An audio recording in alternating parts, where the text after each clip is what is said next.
Bab 243. Bolton menurunkan kakinya.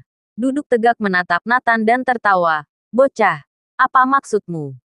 Maksudnya apa aku tidak mengembalikan uangnya? Uang ini tidak ada padaku. Kenapa memintanya padaku? Bolton tidak ingin membayar. Membuat semua orang marah. Jika kamu tidak menandatangani kontrak, silakan pergi. Aku tidak menyambutmu di sini. Antar tamu pergi. Bolton berkata dengan dingin. 10 pria besar di belakangnya melangkah maju dan mendorong Tania dan yang lainnya. Lebih dari 20 orang masuk dari luar dan memegang tongkat. Mereka berniat kasar. Bolton ini adalah seorang berandal.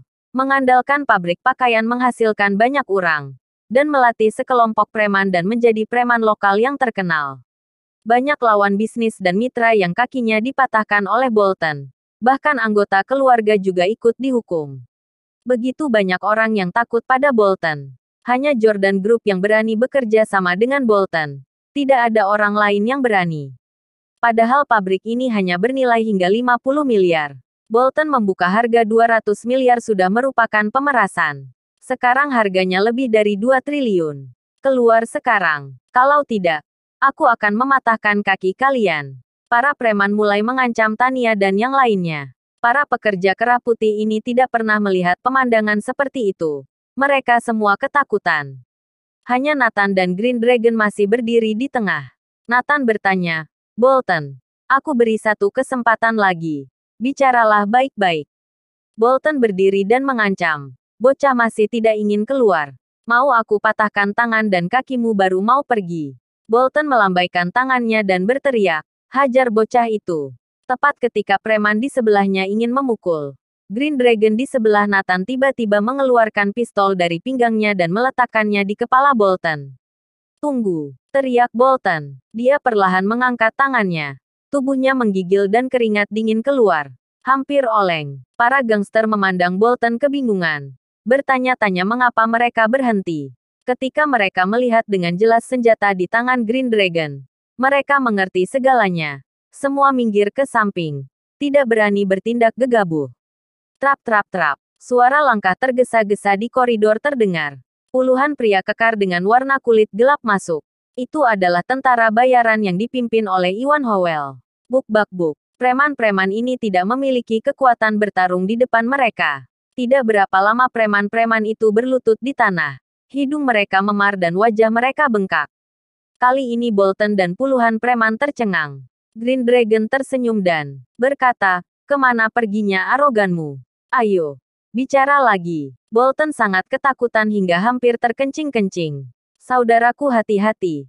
Tanganmu jangan gemetar. Bolton mengingatkan. Dia takut Green Dragon akan menembak. Kemudian ia mati di tempat. Duar. Saat berikutnya, Green Dragon mengangkat Bolton seberat 100 kilo dengan satu tangan dan membantingnya ke bawah. Bolton mengerang kesakitan. Nathan menginjak kakinya. Bolton langsung menjerit. Tadi aku melihatmu mengangkat kakimu begitu tinggi. Apakah kamu masih memerlukannya? Nathan tertawa. Tidak, tidak. Bolton tersentak kesakitan. Nathan duduk di meja. Menyalakan sebatang rokok. Mengisap dan bertanya. 50 miliar ini apa kamu mengakuinya? Aku. Bolton sedikit ragu. Nathan tidak mengatakan apa-apa. Hanya memasukkan puntung rokok yang terbakar ke dalam mulutnya. Bolton yang gendut menjerit seperti babi disembelih. Aku mengakuinya. Aku mengakuinya. Teriak Bolton. Bab 244.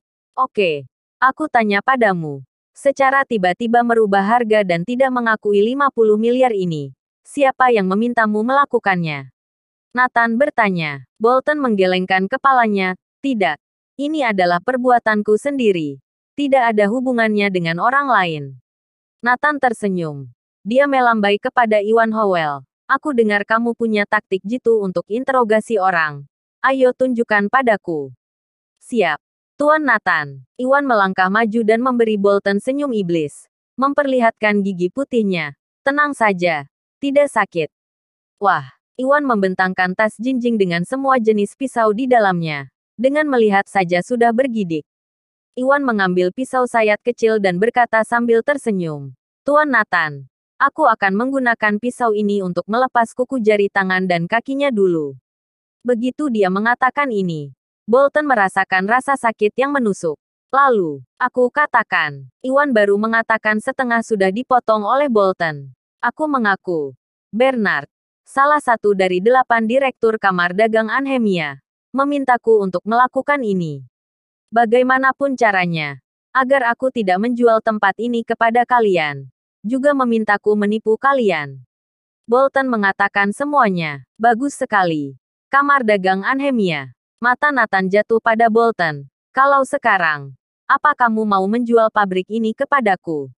Iwan di sebelahnya terus menatap Bolton dan tersenyum. Bolton menyeka keringat dingin di dahinya. Jual. Jual ke perusahaanmu seharga 200 miliar. Siapa bilang 200 miliar? Nathan bertanya. Ah, bukankah begitu? Bukankah sudah dibicarakan seharga 200 miliar? Bolton tercengang. Nathan belajar dari nada Bolton dan berkata, harganya bisa berubah sewaktu-waktu. Sekarang ada puluhan pabrik yang menungguku untuk membeli. Yang murah 10 miliar. Aku baru saja memeriksanya. Tempatmu bernilai paling banyak 50 miliar. Aku akan membelinya dengan 50 miliar. Nathan benar-benar memberikan harga sepantasnya. Dulu ada yang ingin membeli seharga 30 miliar. Bolton tergerak. Bolton benar-benar tercengang. Menyesal. Sangat menyesal. Jika dia tidak mendengarkan Bernard. Bukankah 200 miliar sudah didapatkan? Pada akhirnya, hanya mendapat 50 miliar. Setelah kontrak ditandatangani, tim konstruksi yang disiapkan Jolene langsung melakukan renovasi. Diperkirakan renovasi akan selesai dalam waktu 3 hari. Selanjutnya tinggal menunggu peralatan yang dipesan datang. Walaupun Bolton menyesal, tetapi dia tetap mendapat 50 miliar.